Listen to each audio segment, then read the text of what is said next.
Good morning students. आज मैं 9th और 10th का कॉम्बिनेशन वाला क्लास चलाऊंगा मैं, जो हिंदी व्याकरण है। चैप्टर 1 में है अपठित गद्यांश।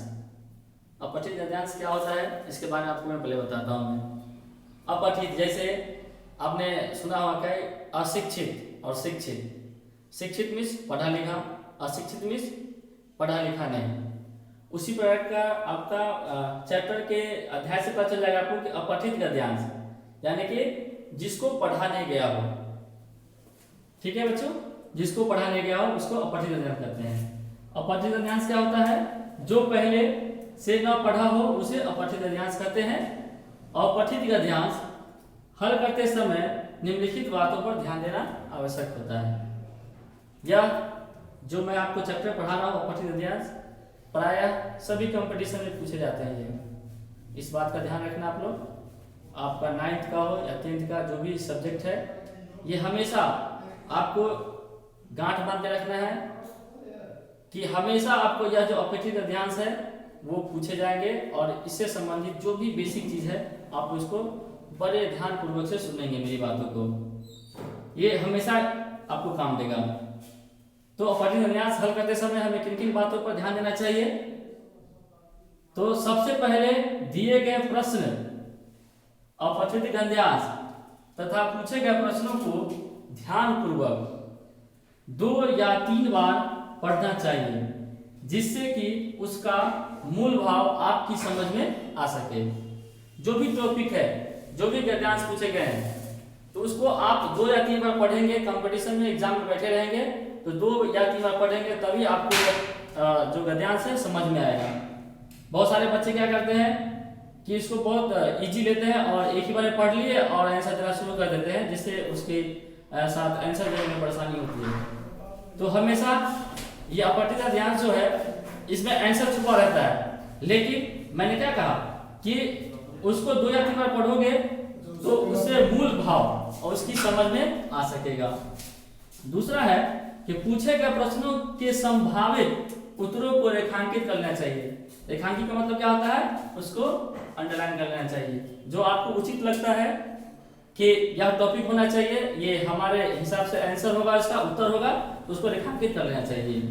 तीसरा है अपठित गद्यांश से संबंधित किसी भी प्रश्नों का उत्तर लिखते समय, ध्यान से सुनेंगे, अपठित गद्यांश से संबंधित किसी भी प्रश्नों का उत्तर लिखते समय कम से कम शब्दों में बात कहने का प्रयास करना चाहिए।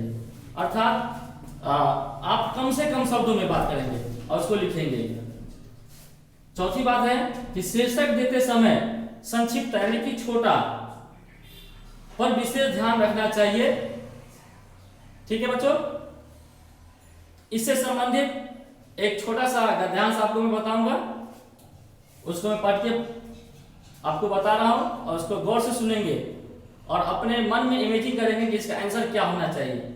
आपको प्रश्न भी देंगे और उसका आंसर भी आपको बताएंगे कैसे देना है। जैसे एक गद्यांश है, छोटा सा गद्यांश है कि संसार के विकसित देश, आपको गौर से सुनिएगा इसको, संसार के विकसित देश जैसे जापान, अमेरिका, रूस तथा जर्मनी आदि समृद्धशाली देश कैसे बने?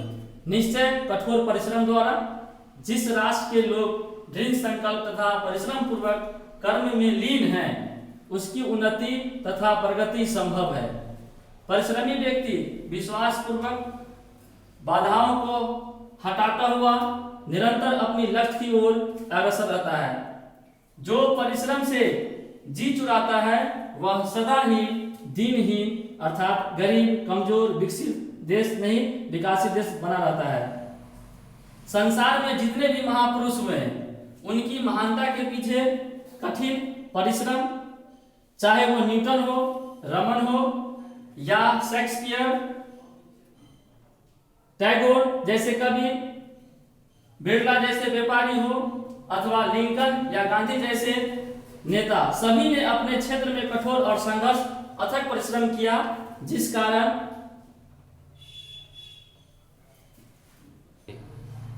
बच्चों आपको मैंने गद्यांश पढ़ाया और इससे संबंधित उपयुक्त गद्यांश से संबंधित आपको मैं कुछ प्रश्न दे रहा हूं, उसको आप गौर से सुनेंगे और ध्यान से पढ़ेंगे उसको। जो आपने पढ़ाई किया, आपको जो मैंने बताया उससे संबंधित अपने मन में इमेजिन करिए और इससे संबंधित अपने आप, जैसे मैं प्रश्न पढ़ रहा हूँ थोड़ा आप भी सोच लीजिए कि क्या आंसर होना चाहिए। आप कुछ सोचेंगे यहाँ कुछ और होगा, जरूरी नहीं कि सेम चीज होना चाहिए। इसमें क्या बोला गया, अपने मन के भाव को भी इसमें व्यक्त कर सकते हैं।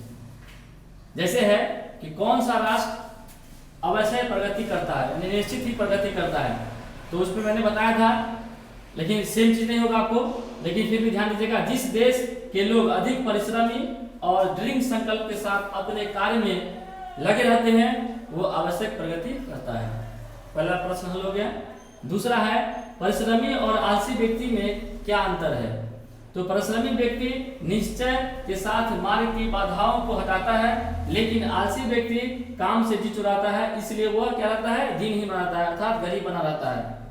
तीसरा है क्वेश्चन, संघर्ष एवं परिश्रम के द्वारा किन लोगों ने सफलता प्राप्त की। आप शीर्षक में जाएंगे, उसमें जाएंगे गद्यांश में, तो आपको यह आंसर मिल जाएगा। तो न्यूटन, रमन, गांधी, बिरला आदि जैसे जन नेताओं ने सफलता के लिए परिश्रम किया। उसके बाद है कि प्रस्तुत गद्यांश का उपयुक्त शीर्षक क्या होना चाहिए, या उसको लिखिए। आपको मैंने बताया था कि शीर्षक के लिए आप बिल्कुल छोटा सा चुनेंगे, तो इसका निचोड़ हुआ कि परिश्रम का महत्व।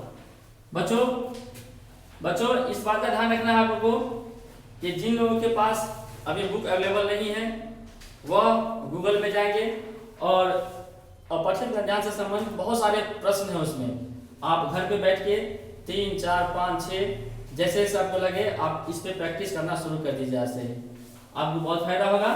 थैंक यू, धन्यवाद।